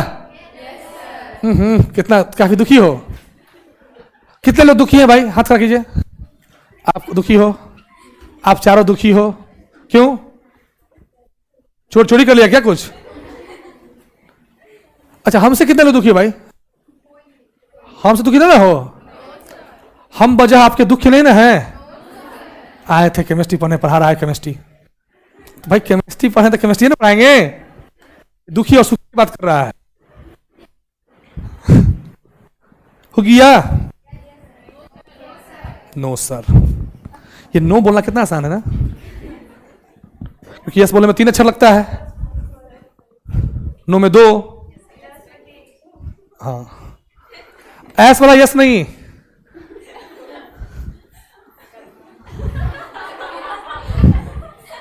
S sir. टीचर खुश है कि हमको यस सर बोला है। देखिए हो गया। देखो, carbon and oxygen are known to form 2 compounds. First compound, अच्छा व्हाइट है तो इसको हम क्या करते हैं? येलो लेते हैं। फर्स्ट कंपाउंड दिख रहा है ना? सबसे पहले आया कार्बन। कार्बन कहा कि हमारा अच्छा दोस्त है कौन? ऑक्सीजन। कार्बन और ऑक्सीजन मिलकर के सुनो क्या किया, सुना? कार्बन और oxygen are known to form 2 compounds, 2 compound बना। और मल्टीपल प्रोपोर्शन का पहला कॉन्सेप्ट क्या है? दोनों एलिमेंट सेम होना चाहिए, एक से ज्यादा कंपाउंड होना चाहिए, एक का मास फिक्स होना चाहिए, दूसरे का मास क्या होना चाहिए? सिंपल होना चाहिए। कितना बड़ा डिफरेंस है, समझा ना बात? देखो, न्यूमेरिकल में बच्चा फंस जाता है, वो तो करना सबको आसान है, इसी को समझना है। सेकेंड कंपाउंड की तरफ जाते हैं। इसमें भी कौन? Carbon oxygen. मैंने पहला क्राइटेरिया तो फुलफिल किया। मल्टीपल प्रोपोर्शन होने का पहला क्राइटेरिया है दोनों सेम एलिमेंट होने चाहिए और एक से ज्यादा कंपाउंड बनने चाहिए। अब देखो, the carbon contain one of these compounds is 42.9%। पहला जो कंपाउंड है उसमें कार्बन कितना है? 42.9%। चलो, दूसरा जो कंपाउंड है उसमें कार्बन कितना है? 27.3%। चलो श्योर हो गए। अब अच्छा सोचो, एक कंपाउंड है जिसमें सिर्फ कार्बन और ऑक्सीजन ही है, तो कार्बन का परसेंटेज दे दिया, तो जो बच गया कौन है? तो ऑक्सीजन कितना होगा? 100 माइनस 42.9 होगा ना? काटोगे तो 57.1% होगा ना? अच्छा, इसमें ऑक्सीजन कितना बताओ? 100 माइनस 27.3 होगा ना?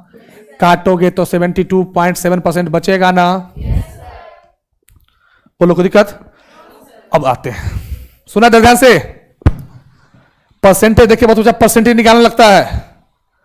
भैया असली खेल तो प्रोपोर्शन क्या है, यानी रेशियो क्या है, यानी रेशियो मेरा आना चाहिए। अब देखो, इधर है कार्बन, इधर है ऑक्सीजन। कार्बन कितना? 42.9, ऑक्सीजन कितना? 57.1। दोनों में छोटा वैल्यू कौन? तो जो छोटा वैल्यू है ना, उसी से डिवाइड करना। क्या करें? 42.9, इधर क्या होगा? 42.9 होगा ना? अब देखो असली दिमाग तेज वाला ही रिजल्ट लेता है। क्यों? देखना, ये तो काटना कितना आसान है, 1 हो गया। अब यहां आधा बचा, समाप्त। अब आधा कंपटीशन खत्म। पता है क्यों खत्म हो गया? क्योंकि कैलकुलेशन करना मुश्किल हो गया। और यहीं पर आते हैं हम, देखो ध्यान से, देखो इधर ऊपर देखो, 57 है ना? हमेशा होल नंबर की तरफ देखो, क्योंकि हमको रेशियो चाहिए। हमको ये 0.1 तो फंसाने के लिए दिया है। 57 नीचे कितना है? 42 है ना? सोचो, 42 57, कोई ऐसा नंबर है जो दोनों के आसपास में करता हो? 14 है ना? तो क्या, देखो ध्यान से कैसे मैं दिमाग लगा दिया। उसको 56 कर दिया, इसको 42 कर दिया। अच्छा, नहीं समझे, दैट इज द टैलेंट। देखो 57, इसको क्या किया? 43 कर दिया। अब समझ में आया? देखो 57 कर दिया, इसको एक बढ़ा दिया। ये ज्यादा करीब किसके है? 0.9 है, 5 से ज्यादा है, एक बढ़ गया 43। आया सिग्निफिकेंट फिगर खेल? अच्छा, उसमें घट गया। क्यों घट गया? क्योंकि 5 से कम है। अब ऊपर 57, नीचे 43। अब ऐसा नंबर खोजो जो दोनों को काट दे और आसपास में काटे। तो 14 दिखाई दिया, जो 14 56 को काटता है और नीचे 42 को काट सकता है। ना? जो 56 को काटा तो एक बच गया ऊपर, और जब एक बच गया, बहुत अच्छा नहीं मिल गया। कौन मिल गया? 14, 4 से 3 से। बस ज्यादा हिम्मत निकालना, आधा बच्चा कैलकुलेशन में जाता है तिल लेने, है ना? तो क्या निकला? 1:4/3 निकला ना? जो क्रॉस मल्टीप्लाई करोगे क्या निकलेगा? 3:4 होगा ना? यानी कार्बन ऑक्सीजन का पहला कंपाउंड में रेशियो कितना हो गया? 3:4। दूसरा देखो, देख रहे हो? लड़का लोग कितना एक्साइटेड रहता है ना, उसको मालूम ही नहीं कि वो दुखी आत्मा है। दोनों में छोटा वैल्यू कौन? कट कितना होगा? 1 होगा ना? अच्छा, इसमें भी काटने में मुश्किल हो जाता है। दो काटना मुश्किल नहीं है, कितना आसान है। देखो ध्यान से, हम क्या किए? हमेशा होल नंबर। देखो ध्यान से कैसे खेलते हैं। इसको 72, इसको 27। 72.7 हाथ लग रहा था, लेकिन 72 हाथ लग रहा है क्या? अच्छा देखो, अब कोई ऐसा नंबर खोजो दोनों काट दे। 9 8 जा, 9 3 जा, क्या निकला? 1:8/3 निकला ना? 3:8 हुआ ना? अब आइए, इधर भी कार्बन 3, इधर भी कार्बन 3, एक का मास फिक्स है ना? और एक का मास फिक्स है, मतलब हम जा रहे हैं सही तरीके से मल्टीपल प्रोपोर्शन की तरफ, है ना? यानी मास किसका फिक्स है इसमें बताओ? मास फिक्स है किसका? कार्बन का। उसके बाद ऑक्सीजन के पास गए, ऑक्सीजन कहा कि मेरे लिए भी कुछ करो। किया हमने, क्या किया? एक जगह 4, एक जगह कितना है? 8 है ना? एक जगह 4, एक जगह 8 है ना? रेशियो निकालो, कितना निकलेगा? 1:2 निकला ना? ये सिंपलेस्ट रेशियो में ले आया ना? और एक से ज्यादा देखो, एक रेशियो है, एक माने एक कंपाउंड में एक का रेशियो है, दूसरे कंपाउंड में दूसरे 2 का रेशियो है, दोनों जगह मल्टीपल रेशियो में है ना? क्या ये लॉ को फॉलो कर रहा है? हो गया, हो जाएगा। Thank you so much and take care.